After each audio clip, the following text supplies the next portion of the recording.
With what we've covered so far, you should now know everything you need to know in order to begin a modern and effective SEO campaign. The problem, though, is that, as we've already mentioned, SEO is something that is constantly evolving and changing. We already know that Google has a lot planned for its search algorithm in the future. And the first big change we can expect to see going forward is the introduction of a real time algorithm. This means any changes made to your site's SEO might be reflected immediately in the search results. This is expected to affect Penguin predominantly, which means it will have the biggest influence on inbound links and whether your backlink profile is mainly made up of high quality links or spam. In this case, adding a spam link to your site could result in an immediate downgrade to your ranking. Likewise, though, the reverse could also be true. Using the disavow tool could help you to see an immediate recovery, while a very good link could result in an immediate boost to your site. It's also not too much of a stretch to expect that in future we might see this start to apply to other aspects of SEO, including the ranking of sites and pages. We already see newspaper stories appear very quickly in Google's search results. So, what should you do to make sure that you'll benefit from these changes? How can you future proof your site in this regard? Well, one tip will be to stay on top of your links disavowing and to make sure you're constantly adding links and removing the unnecessary ones. In the future, bigger sites may need to have a whole dedicated team working on keeping their links profile healthy around the clock. Likewise, make sure to keep updating your site regularly and to keep the date as a schema in all your content. One good way to know what's coming in the world of SEO is to keep your eyes peeled to industry news sites and specifically to Google's own blog. Another is to think about the direction that Google is heading in and to try and guess what its larger plans are. And right now, everything is pointing towards a heavy investment in voice search and AI. Google is not just a search tool. With the capability of reading and understanding human language, Google is an AI. And what's more, it's shaping the way we develop our content, whether we like it or not. And it is embracing this more and more with each new update and each new product. Google Now is the name of Google's assistant service that combines search, digital assistant, and all the data that Google collects about us into one incredible tool. This is the real reason Google had to move towards latent semantic indexing. It needed to understand the content rather than just look for matches. And this is why Google needed to start using rich snippets and structured data so that it could understand the key facts from the web. This is what allows Google to use its quick answers box. Ask Google, how old is Barack Obama? And it won't just bring up a website, it will tell you. And Google also has localization and previous query functions. These allow it to suggest searches based on what you had previously searched for. For example, if you often research a particular celebrity, then in the future, Google might recommend searches relating to that celebrity. Google's personalized search also takes this into account, while its local search ensures that it will also be able to find results that are relevant to the area you're in. All of this combines when you use Google Now via voice search through Google Allo or Google's new Pixel phones. Here, you're able to conversationally ask Google what time it is, what the highest mountain in the world is, how high is it exactly, all that sort of stuff. This is the direction that Google is moving in, but what does it mean for the future of SEO? Will creators miss out when Google starts providing visitors with answers without them needing to visit our pages? For now, creators can start to focus on the Google Knowledge Graph, which is what powers many of the more complex components on the SERPs. Use semantic markups to ensure that Google will be able to find the answers to your questions. Build authority so that Google will know to trust your site, and try to use nouns in your language to make it machine readable. Being featured in Wikipedia is also thought to be useful for KGO, that's knowledge graph optimization. Linking out to quality resources is also thought to be good for your KGO. Will you gain visitors from being featured in the knowledge graph? Well, perhaps not, but this is certainly an indication that you've gained Google's trust, and that can do a lot to help improve your brand awareness and to gain more trust from the users as well. For those reasons, it's certainly a worthy goal. We've covered an awful lot of ground and even speculated at what the future of SEO might entail. At this point, you may be wondering where to start and how to put everything you've learned into action. So let's simplify for a moment, shall we? Here are our key takeaways.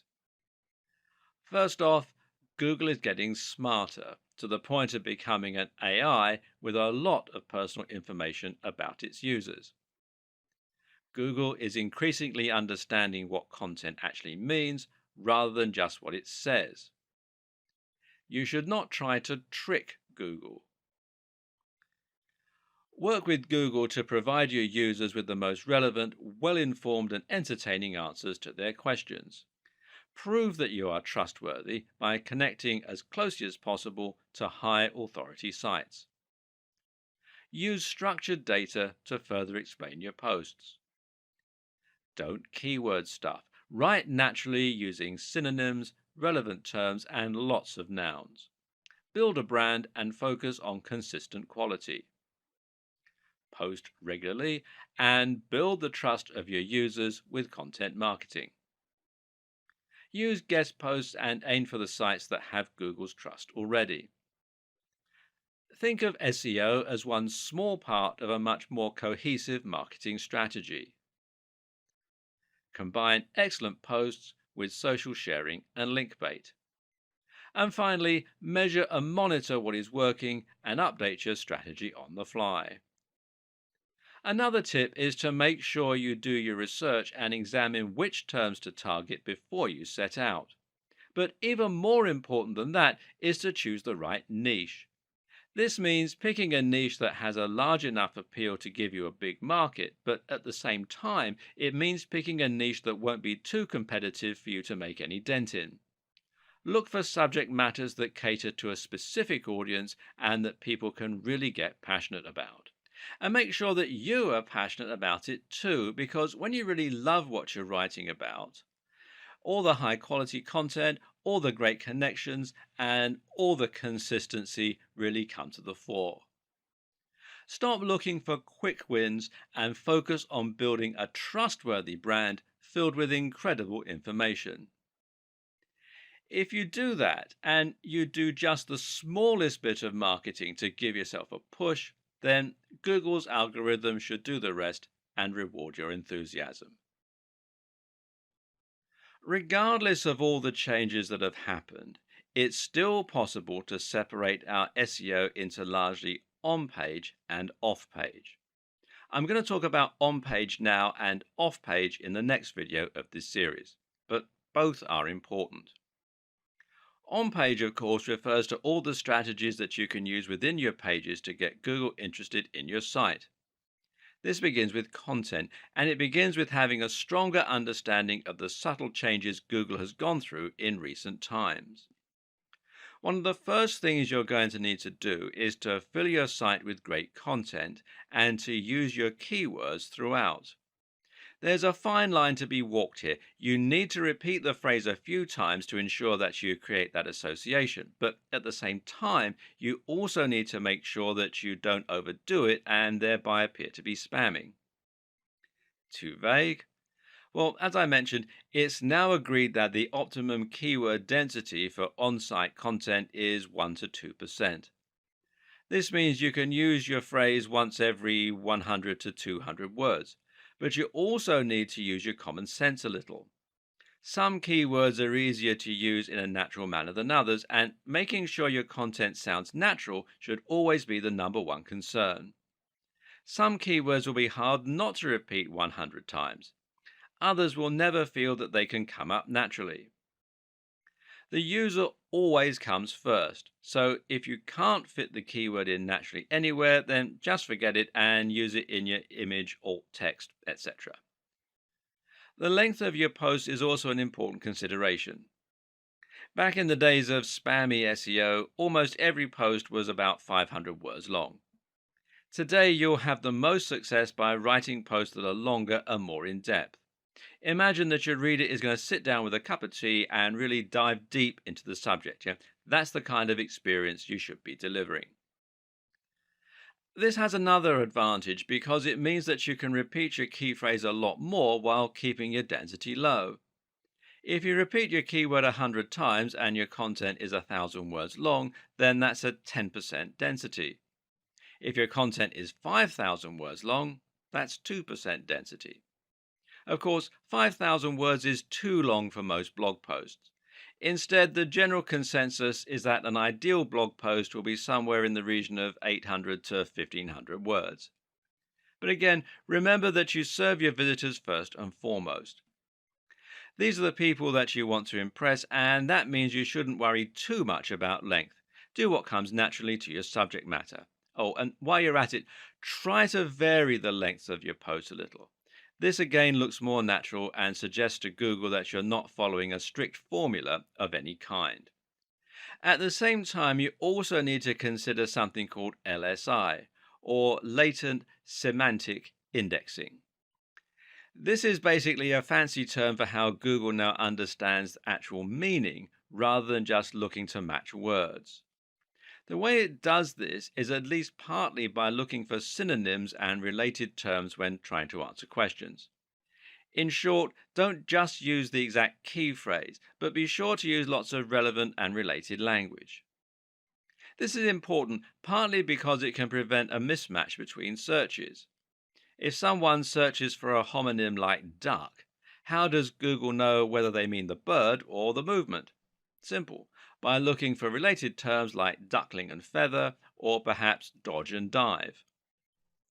At the same time, the use of synonyms and related language again shows Google that there is a lot of content revolving around the same topic. It's not just a case of having mentioned the search term a few times in an otherwise irrelevant piece of writing.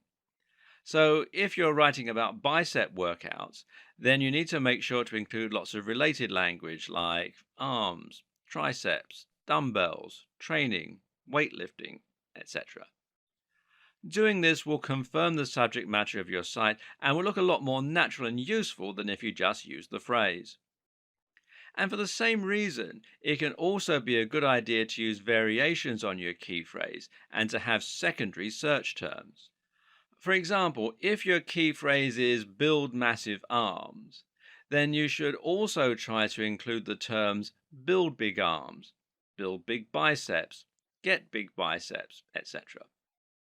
Google now knows that this means the same thing, but won't be as likely to penalize you for keyword stuffing.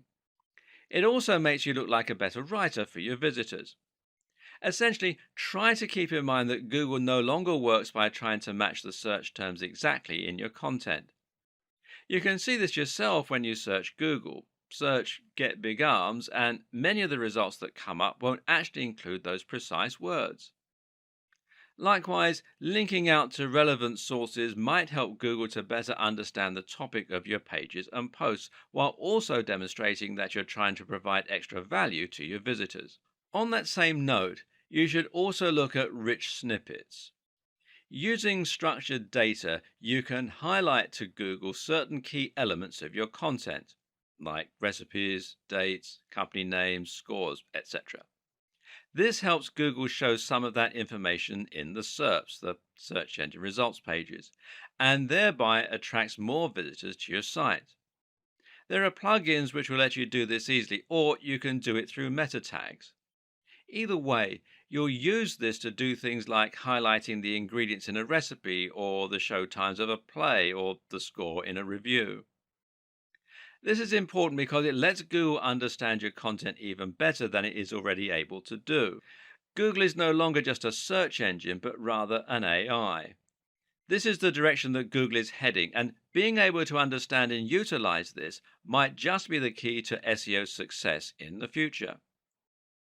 Right now, using structured data and rich snippets will allow information from your site to appear right in the SERPs. This way, if someone searches for a recipe, they'll be able to see the ingredients for your version before they even click on your link. This means your listing will take up more space and demonstrates the value of your site. In turn, this means you're going to attract more clicks than a site without that information. The next element of on page optimization is the site design itself.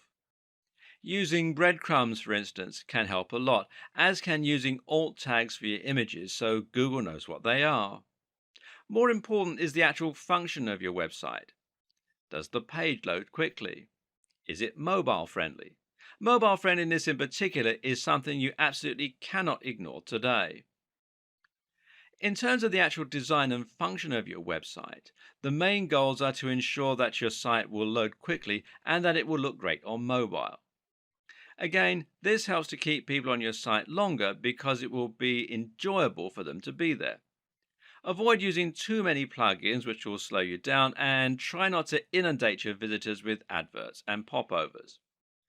Did you know that using light colors like light blues can actually help to keep people on the page longer by making them feel more relaxed? Consider this when picking your theme. Likewise, choose a theme that will adapt to the size of the display viewing it and make sure you take advantage of things like caching to keep your site nippy. Themes that do this are called responsive insofar as they respond to the shape and size of the display they're being viewed on. This works by removing certain elements, by rearranging menus, etc., and by shrinking images. Note that mobile friendliness also means things like having large buttons, which are easier to click with a finger rather than a mouse, and avoiding mouse over drop down menus that, again, can't be operated on a mobile without a mouse. The best way to ensure that your website is responsive, that it looks the part, and that it will encourage the maximum engagement is to use WordPress. WordPress is a CMS, that's content management system, that makes it incredibly easy to build a responsive website and then add a custom theme that you've downloaded, either free or paid, or made yourself. Using WordPress removes much of the guesswork and makes it very easy for you to implement new layouts and even add things like rich snippets by downloading the right plugins. There's a massive online community to support your development, and the tool is used by many of the biggest sites on the net, meaning that it is a proven quantity as far as SEO goes. And you can find more here at WordPress.org.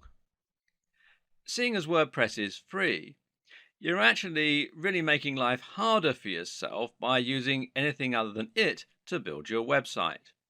Check your mobile friendliness on this site here, which is search.google.com/search console /mobile friendly, and your page speed on this site here, which is developers.google.com /speed page speed, or run together as one word, /insights. As I mentioned, there are a few miscellaneous tips that can also help to improve your on-page SEO. For example, it's generally accepted that using copyright notices and legal disclaimers can be seen as a positive sign by Google that these will make your website look more professional and more like a real business. Think as well about how you're going to help Google find the content within your site. Having a sitemap can be very helpful for indexing, for example. And you need to avoid using images that have text in them, and definitely avoid the use of Adobe Flash, seeing as Google is unable to read that type of copy. You can also insert your search terms into your site code by including in file names, the file name of an image, for example, and including it in the permalinks. Now, these are the URLs of specific pages, which should match the title of your posts. Then you have the behavior of your visitors. In other words, how long are your visitors staying on your page? Do they click a lot of internal links? Do they scroll down the page? Are they leaving comments? Google wants to see that your site is offering value to your visitors, and the best way they can do that is by looking to see if people are actually enjoying the content you've created. Your site design is all about getting your visitors to spend a long time on your page and then to interact with it. You can do this by using related posts and by making your comment section appear more interesting and easier to use.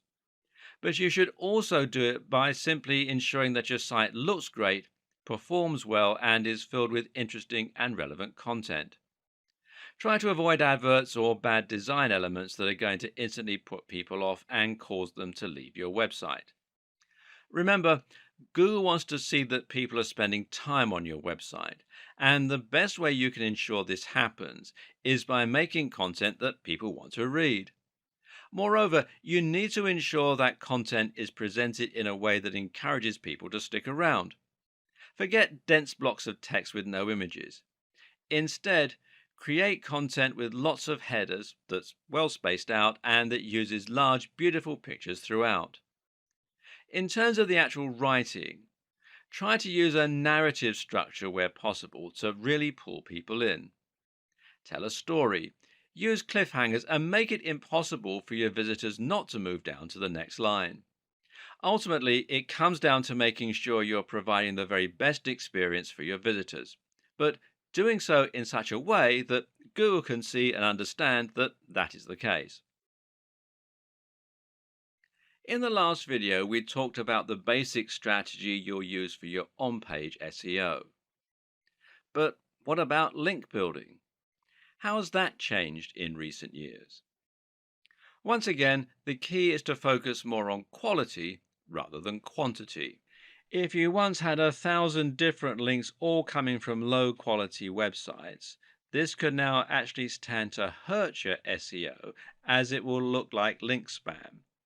If you've been guilty of using these old practices in the past, you might want to consider Google's link disavow tool, which you can find here at google.com/webmasters/tools/disavow links main $PLI equals 1.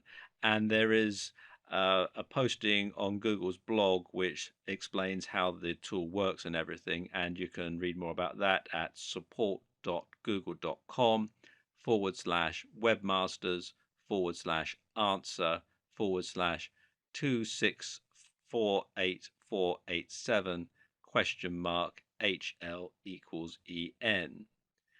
And what these tools do is it allows you to tell Google that you didn't ask for the low quality links and thereby prevent them from affecting your ranking.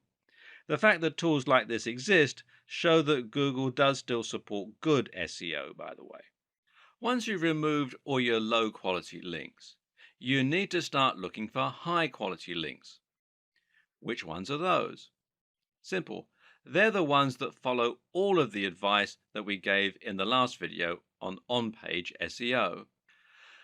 These should be sites that are relevant to your niche stroke industry, but also ones filled with the very best quality content and which seem to have an entirely engaged user base. In other words, look for the very best sites in your niche. Make your site as good as theirs and then approach them for a link. The sites that Google will rank highest for a particular search term are the ones that appear the most relevant and that have the best content and the best design. At the same time, though, they will also be the ones that have the most trust. This means Google considers them an authoritative resource and expects the information on their site to be accurate and well written. This is something that sites like Moz have tried to quantify with terms like trust flow. However, there's no defined method of determining a site's trust, and instead we have to infer the best strategies for building trust, as usual. What we do know is there are some sites that Google trusts absolutely implicitly. These are sites like harvard.edu, BBC News, etc. And how does it know it can trust them? Well, the current understanding is that Google will trust sites which either have a very well organized brand name, like the BBC or The Verge, or sites that have .edu or .gov domains. So, how can the rest of us thrive? Well, simple. We try to get links that come from those highly trusted resources. If you were able to get a link from BBC News, for example, this would absolutely transform your success. You would find you got hundreds of thousands of visits to your site simply from people clicking on your link, and this would result in hundreds or even thousands of dollars in AdSense and sales overnight. Meanwhile, if the content that was linked to was good, thousands of these people would post your link and share it. And more importantly, Google would sit up and take notice that the BBC had linked to your site. A highly trusted authority is linking to your site, suggesting that your site is also a highly trusted authority. This will be worth more to you than a million links you bought, traded, or posted on link directories. If you can't get a link from the BBC, then where can you get a link from that will have a similar result? Unfortunately, for many of us, it's nearly impossible to get a response from a massive site like the BBC, unless perhaps we have a newsworthy story and a useful contact. And so we're going to have to look elsewhere. A good place to start is with the Google News section of the SERPs. If you search for something like election results during an election, then you'll find that a few results are highlighted at the top of the page with an image and a snippet of text, as you can see here. Now, if you click here on the News tab, you can find more news and stories. Now, these news stories aren't manually curated, but are rather selected from sites that Google trusts. If a site is in Google News, then it's a pretty sure sign that that site has made it, especially in a competitive niche. And thus, it shows you exactly where you need to be getting your links from. If you can get links from any of these sites, then you're going to get almost the same boost as you would get from the BBC, although to a lesser degree. But how did these sites make it so big? Perhaps they got links from the BBC, in which case you're getting some of the benefit via their link to you. And the same thing would happen if they had a link from a site that had a link from the BBC. Try to think of this as a game of degrees of separation. You might struggle to get in touch with the very biggest authorities on the web, but if you can indirectly trace a link back to a big site, then you'll enjoy more love from Google the closer that relationship is. Chances are that you already know what the biggest sites in your niche are. These are the sites that are household names and that everyone goes to when they want information on your subject. Chances are they're also the same sites that end up in Google News. And because they're so big, they've probably got links coming in from other big sites. So, how do you get these big sites to answer you so that you can get some benefit from their links? And seeing as you're no longer allowed to buy links or do link swaps, how do you get them to link to you? Well, generally, the answer that most SEO experts recommend is using guest posts. A guest post is like a link swap, except that instead of swapping a link for a link, you're swapping free content for a link. Your job is to scope out sites that might be responsive to a message from you. Look at the type of content they publish and then write a post that's along the same lines. You then contact the site owner by email and show them your content, asking if they would like to publish it. The deal is that they can publish your post, but only if they include a link back to your site in exchange. They can do this by putting your link and bio in an author box, or they can do it by including your link naturally in the content of the article. By embedding the link this way, you make it look a lot more natural and you can send even stronger signals about the topic of your post. And remember that it's also highly important for the topics of sites linking to you to match the topic of your site. And this way, you're not only posting on a site you chose in your niche, but you're also filling it with a directly relevant post. This is a fantastic way to build links, but there are a few caveats. The first is that you still need to be careful. Matt Cutts, who used to work on Google Search, has made it clear that the overuse of guest posting can still lead to penalization. This is still a form of link manipulation. Likewise, you need to be careful about constantly using the same anchor text and generally being predictable.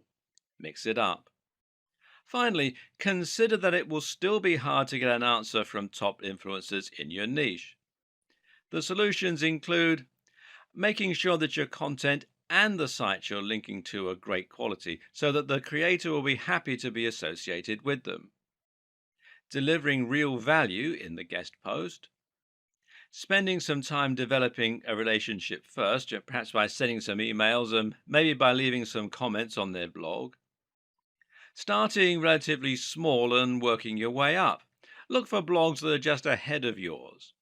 Each time you succeed, your site will get bigger and you'll be able to approach a slightly bigger influencer next time.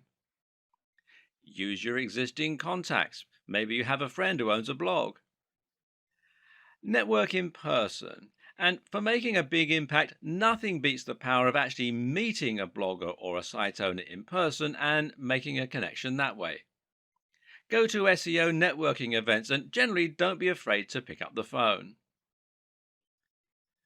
A key lesson to apply to pretty much every aspect of SEO is not to get carried away when you find ideas that work. For example, just because quality is key, that doesn't mean that you need to disavow every low quality link and only ever build links from the top sites. Why? Well, you guessed it. It looks unnatural again, and actually it looks like manipulation. Take a look at sites like the BBC, and you'll see that they have a huge and highly diverse link profile. They'll have links from massive sites, but also tiny spam sites. When a site is truly successful, it'll lose control over all of its links, and this can be useful to make your links profile as diverse as possible. And one of the very best ways to do this is with link bait. Link bait is an article you've written specifically to try and get as many links to it as possible. How? One answer is to make your article a powerful resource, meaning that it will become a place for people to learn a particular subject matter. An example of this is the excellent guide to testosterone published on the art of manliness. This post goes much more in depth than many similar blogs on the same subject, and as a result, countless other articles have linked to it as a resource. Another option is to create a post that will somehow support a discussion. A good example of this is the post How to Win an Argument with a Nutritionist, which includes links to studies that disprove outdated notions about nutrition. The article is perfect link bait because people will regularly use it in online arguments to prove their point. Finally, one more very useful strategy for your backlink strategy is to perform backlink research for other sites. Look at your competition and look at which sites have got the most traffic in your niche. Then, once you've found which ones those are, try to get links from the same site. Not only does this method ensure that you're going after the right links that have a proven track record, but it also helps you to find links that are likely to allow guest posts. Good SEO means forgetting SEO and concentrating on your user. It also means forgetting SEO insofar as you're going to be trying to merge your different marketing strategies to create one bigger approach. It means trying to write amazing posts and share them on SEO so that you get more links, and it means writing great content that keeps people on your page longer.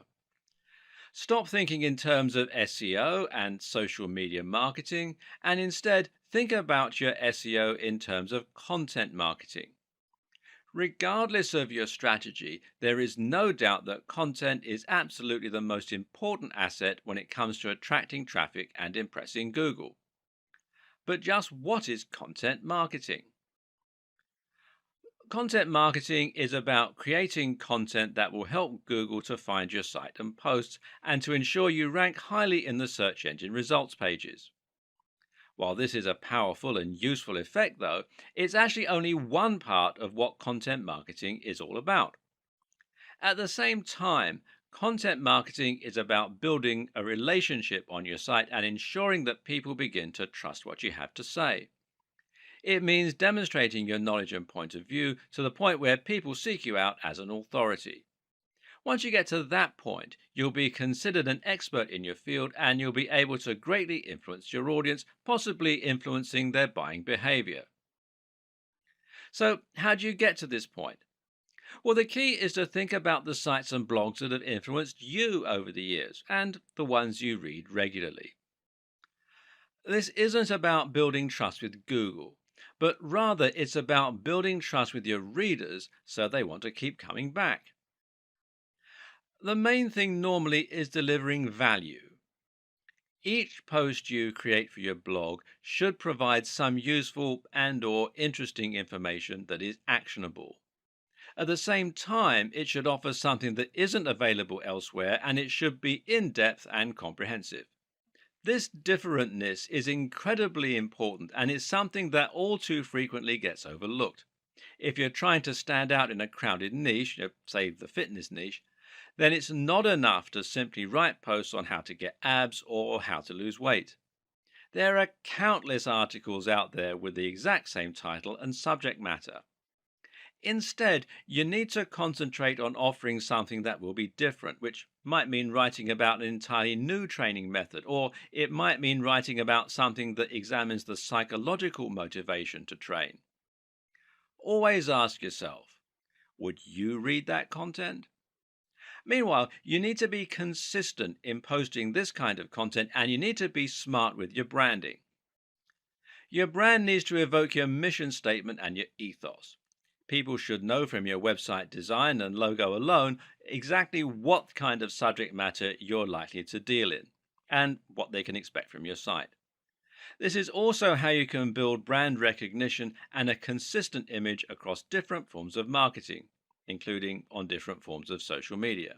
Write for a specific type of person and try to make your brand into a movement with a clear objective. That way, people can actually get excited about you and will really get behind what you're trying to do. But the main goal is to offer consistent value and to become a source that people can start to trust. That way, when someone searches for an answer to a question, they might read your post and be impressed. If you then come up in the search results again, they might recognize you and be more likely to click your listing over the rest. Then they might decide to look around the rest of your content after they've been impressed a few times. Eventually, you'll become their go-to source for answers in your niche. Well done. You just won at content marketing. The key is to consistently deliver value so that people come to your site for answers. And this is also, ironically, what will get other good sites to link to your site. This is the perfect example of emergent SEO. In this case, you're working with Google by writing amazing quality content and Google is rewarding you. This is how you truly grow in an organic way. And content marketing like this also makes a lot of sense from a business perspective. That's because people will be much more likely to buy from you if they recognize, know, and trust your brand. If all of this is sounding a little complex, you might be considering skipping the hard part by outsourcing your SEO. But can you trust an SEO company to do the best possible job for your site and for your brand? While there are a ton of great SEO companies out there providing valuable work and helping companies to reach new heights in terms of their exposure and profits, the unfortunate fact of the matter is that there are probably more not so great SEO companies. These are the companies that didn't get the memo when Google changed. They're the companies that still insist on keyword stuffing and link spam. Worse still are the companies that knowingly don't do anything and just take your money. And the problem is that it isn't easy to tell the two apart. How do you know if your SEO company is offering great value for money or whether it's actually just twiddling its thumbs and sending you large invoices every few months? Now, this isn't a problem you face with most other industries. If you hire someone to paint your fence, then at the end of the day, you can see the work they're doing and you can decide for yourself if you're getting your money's worth. Ultimately, your fence is either going to be painted or it isn't. There are no half measures. The same is true for cleaning companies and marketing consultants and for accountants. But when you hire someone to do SEO, you actually can't see the results right away. It can take months for SEO to have a positive impact on your site's ranking, and even when it's been done well, there's no guarantee you'll get to page one. And worse, most people don't have a comprehensive knowledge of SEO, and so they don't know what the company should be doing to help them get the best results. How can you check on someone if you don't know what they're meant to be doing? In fact, even if you handle SEO yourself, it can still be hard to know if it's working or not. There are some metrics and tools you can use to measure how well your site is doing, though, and I'll talk about them in the next video.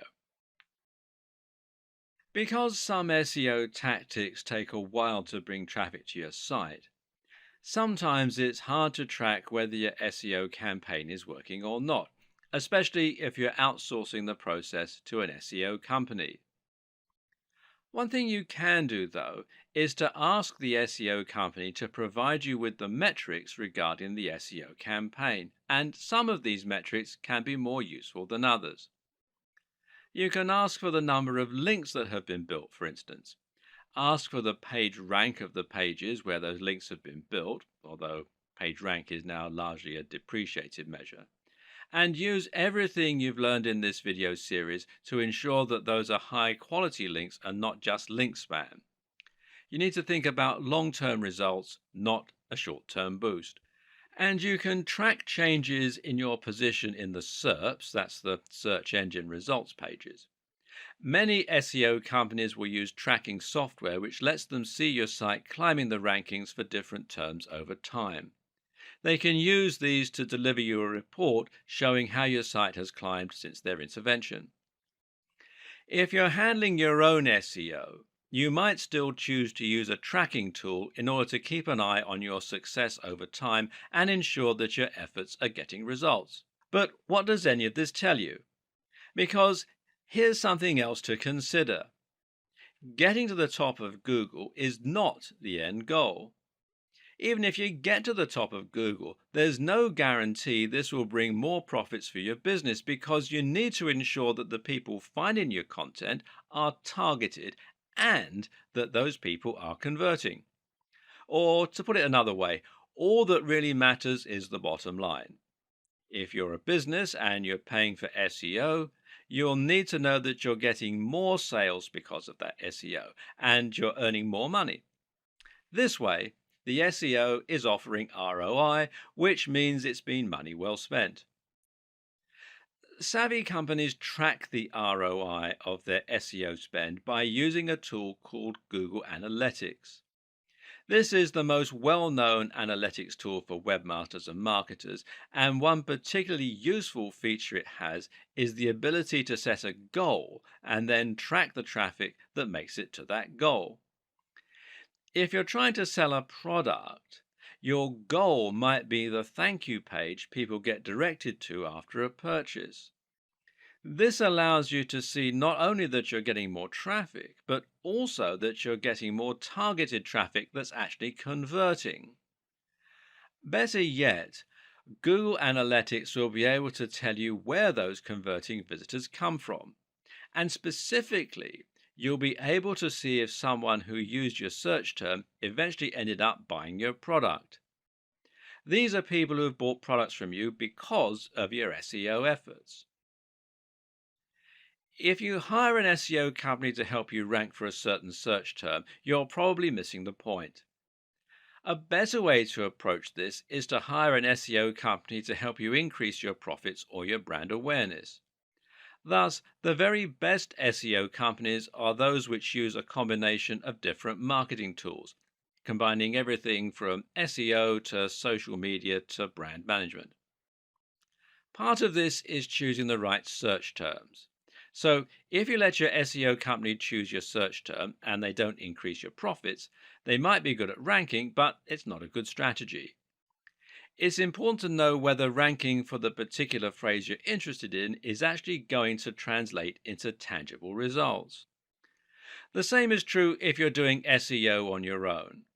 And one way you can check how successful your SEO is likely to be before you spend lots of time and or money on it is to use PPC. PPC is of course pay-per-click. This is a type of advertising that involves paying each time someone clicks on an advert and visits your site. The two most popular PPC choices right now are Google AdWords and Facebook ads. It's equally important that you use analytics in your own SEO campaigns for the very same reasons. Good SEO is about constant iteration and seeing which actions are having the best impact on your tracking. Struggling to rank for a certain term? Then you can consider aiming for another one.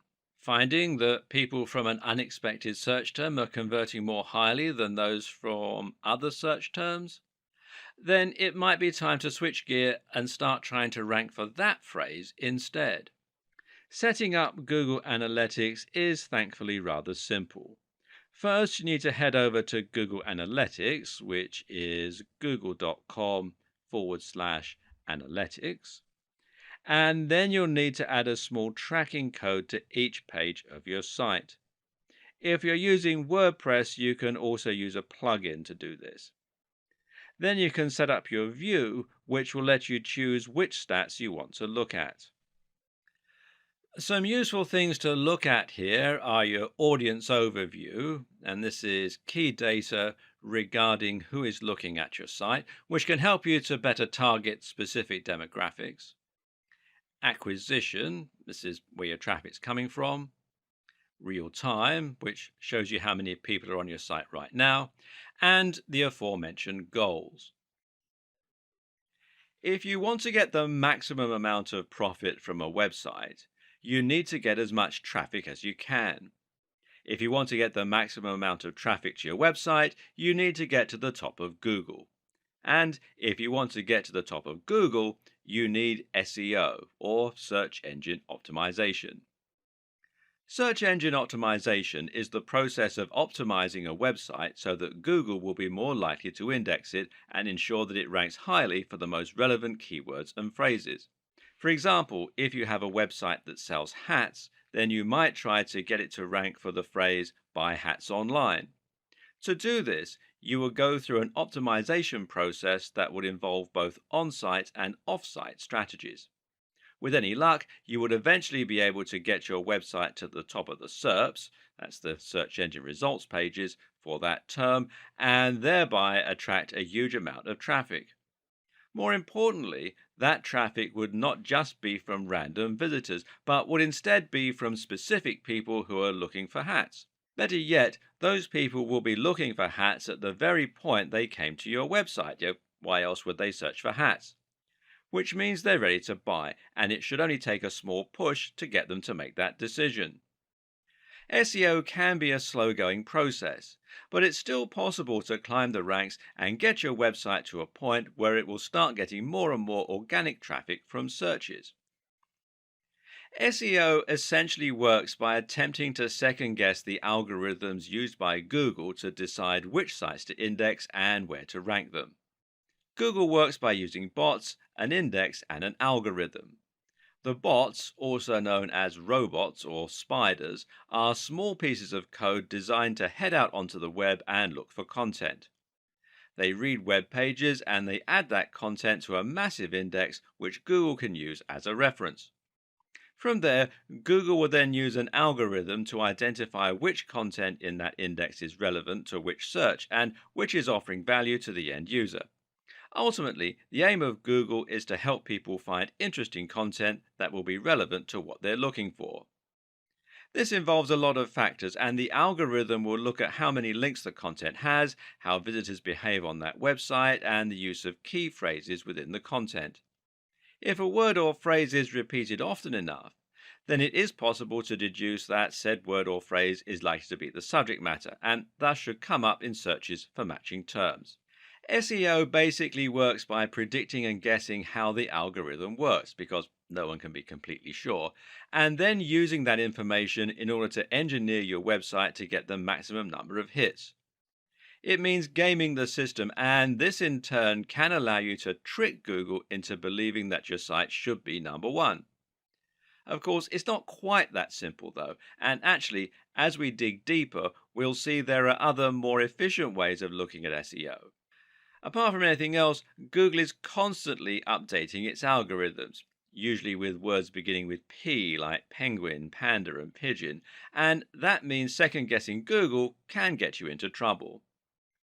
Being effective at SEO means having an up to date understanding of how it works and knowing the core principles that underpin the different strategies. That's where this video series comes in. Keep watching and you'll learn which old, outdated strategies you need to avoid, how to work with Google to get the very best results, and how to future proof your site for upcoming changes. This is the modern guide to SEO for modern marketers and site owners. This is your SEO Bible and your key to unlocking incredible success on the web. We're going to start this series with a little history lesson. Why? Because understanding how SEO used to work, how it has progressed, and what you now need to avoid is a very good way of creating context and helping you to understand what SEO means today. When SEO was first born, Google's algorithm was a lot simpler and manipulating it to your own ends was a lot easier as a result. Back then, Google looked at two key factors in determining its rankings. Those factors were keyword density and links profile. Your links profile, also called your backlinks profile, is essentially determined by how many links you have pointing to your website coming from other sites. This serves two important roles. Firstly, links help Google's robots to find your website. Bots crawl the web by reading content and following links from one site to another. If you have a link on a site that Google has already indexed, then this will allow it to find yours and add it to the network. At the same time, Google views links as testimony, assuming that a website would only link to another website if it thought said website was good and had something valuable to offer its users. Google would also assume that if you have links from 20 websites about hats, then your site is probably going to be about hats as well, especially if the anchor text has your search phrase in it. The other factor was keyword density. Keyword density meant how many times your website would repeat the words that you were trying to rank for. The more content you had and the more often you repeated the same phrase throughout that content, the more likely you would ultimately be to get ranked for that search term and to show up high in the SERPs. Of course, it was also important to research the keywords and to make sure they were actually being searched for. For this, marketers could use Google's keyword research tool in order to check the volume of searches and to get an idea about how much competition there was. A savvy optimizer would then be able to look at terms with the highest search volumes and lowest amount of competition and then try to rank for those phrases specifically. This simple algorithm makes a lot of sense in theory and should have helped Google to find content that people will be looking for quickly and easily.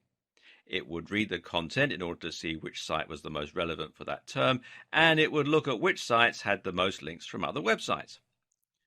But the problem was, people eventually cottoned on to the way this worked and began to take advantage of it. Search engine optimizers realized that all they had to do to get to the top of Google was to create as many links and as much content, with keywords, as possible. So webmasters began to spam link directories and content farms, submitting their links everywhere they possibly could.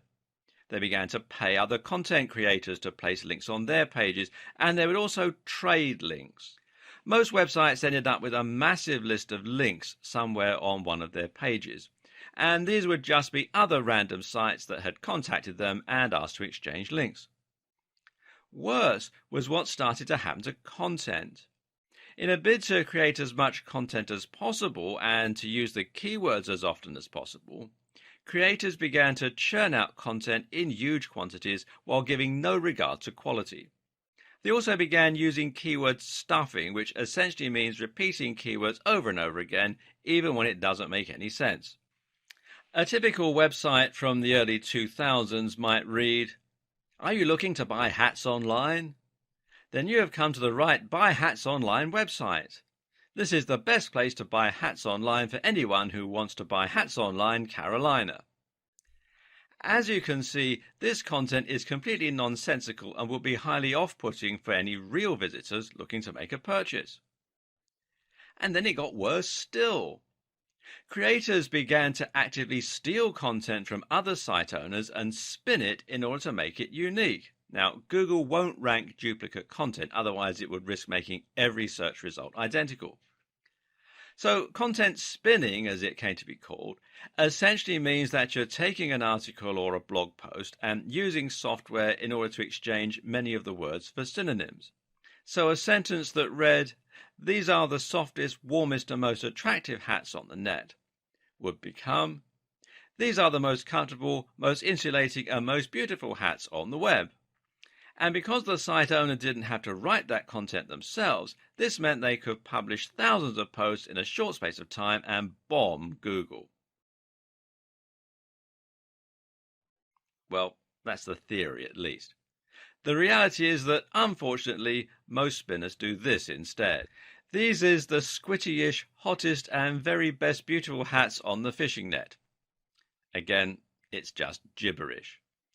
So by placing thousands of links on other sites, using their keywords as the anchor text, and by filling their sites with tons of useless content, website owners were able to get themselves to the top spot of Google. This system was so easy to abuse that some people could even get completely unrelated websites to the top of specific SERPs against the owner's will. You could make it so that searching for Big Idiot would bring up a picture of your friend, for example. This was called a Google bomb. Obviously, this started to make a mess of Google's results, and so Google had to adapt and get smarter. Because of all the abuse we talked about in the last video, Google had to change and adapt to maintain its spot as the #1 search provider. And to do that, it had to clamp down hard on those who were gaming the system and penalize sites that were cheating to get to the top spot. It did this by looking for obviously spammy strategies and de-indexing or downgrading the sites.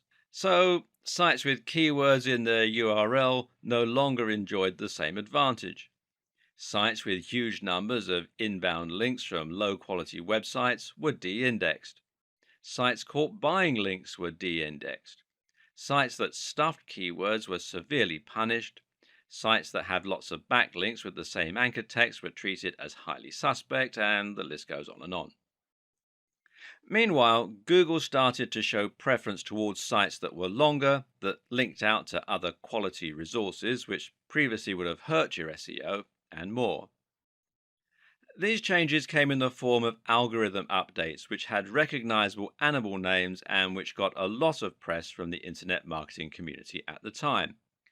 These were Penguin, which was designed to reduce the effectiveness of unnatural backlinks, and Panda, which was designed to favor sites that looked high quality.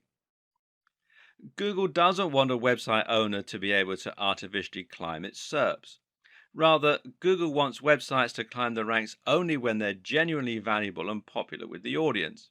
It wants to see natural, organic links that you haven't paid for, and it wants to see deep, relevant, and interesting content. The old techniques that were once used to spam Google became known as black hat SEO, and the industry entered a dark period. It's hard to overstate just what the impact of these algorithms changes had on the SEO industry at the time, and on countless other industries as well. These changes ended up completely de-indexing massive websites overnight. Sites that had followed conventional wisdom to get to the top spot on popular search were now completely de-indexed, cutting off the vast majority of their traffic and sales. This led many to proclaim that SEO was dead, that it was no longer possible to game the system because you would be penalized for buying links or for stuffing keywords. And even if someone could break Google's new algorithm and work out a new way to game the system, it would only be a matter of time until Google changed its algorithms again. The industry as a whole was in trouble and SEO became a dirty word. Many people felt that SEO and black hat SEO were synonymous, and more people began to turn to social media for marketing, with the likes of Facebook and Twitter massively on the rise. But was SEO really dead? Not at all. It was just going through a metamorphosis. SEO is not the techniques we use to get our sites to the top of Google. SEO is simply the objective of getting to the top of Google. Any technique you use to try to get more attention from Google could be considered SEO. So, if Google wants us to create a high quality website, then creating a high quality website becomes SEO. The hard part is just unraveling what Google's idea of a high quality website should look like. Keyword research is still useful, for example, but we now know that Google doesn't want us to overly stuff our websites with those search terms.